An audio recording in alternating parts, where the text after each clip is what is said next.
Today we're going to talk about giving Dungeons & Dragons some slack, just briefly. All of the people who were influential in the great Dungeons & Dragons open game license debacle of 2023, I just love saying that, are gone. Kyle Brink, gone. Cynthia Williams, gone. Going further down the line, Jeremy Crawford, gone. Chris Cow, gone. Chris Perkins, unfortunately, gone. But I think Chris will probably have a better time of things now that he's free of Wizards of the Coast.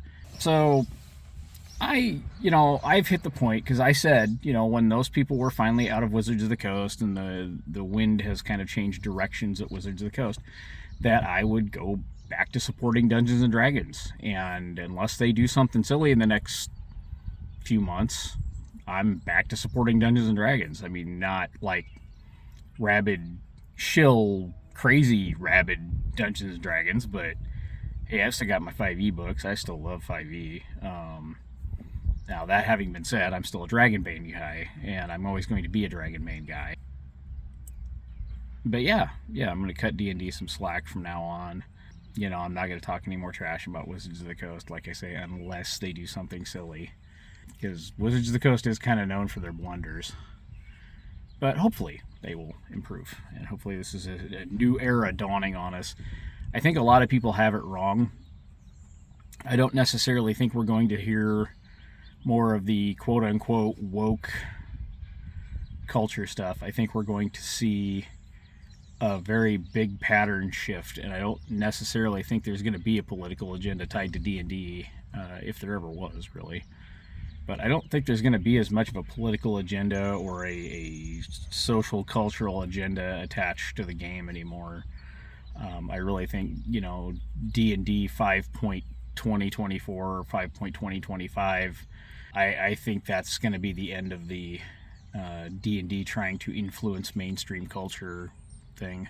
At least I kind of hope so, because I prefer my games to be somewhat neutral.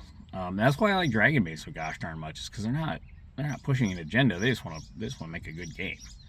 I love Free League Publishing for that, and Thomas Herrenstrom. If you get a chance to see anything he's done, Mutant Year Zero, Dragonbane, Forbidden Lands, Symbaroum, anything he's worked on, just amazing work. But there's really no extra agenda there. It's just the game. And that's what I love, and I hope D&D really comes back around to that. Like I said, I'm not going to jump on the mainstream or the party line. I'm not going to drink the Kool-Aid, as they say, but yeah, 5e, There's a lot of good stuff out there for 5e. In fact, I think there's probably more world books, written material, source books, world settings, you name it, campaign settings, you name it, for 5e than probably any other TTRPG in the history of TTRPGs, if I'm being honest. I think 5e has finally surpassed 3rd edition in the amount of third-party product and the amount of stuff that they've done for it. So yeah, and Wizards of the Coast has done for it. So yeah, it's definitely still out there.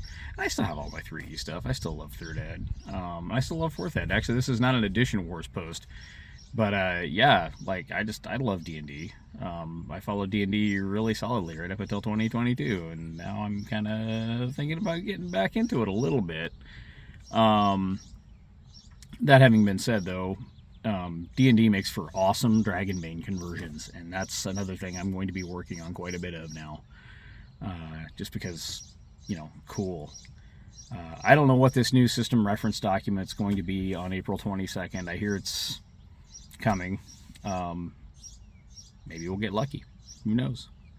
Anyway, this was day 1 of the Think Media Podcast 30-day posting challenge, and I'll see you in the next video.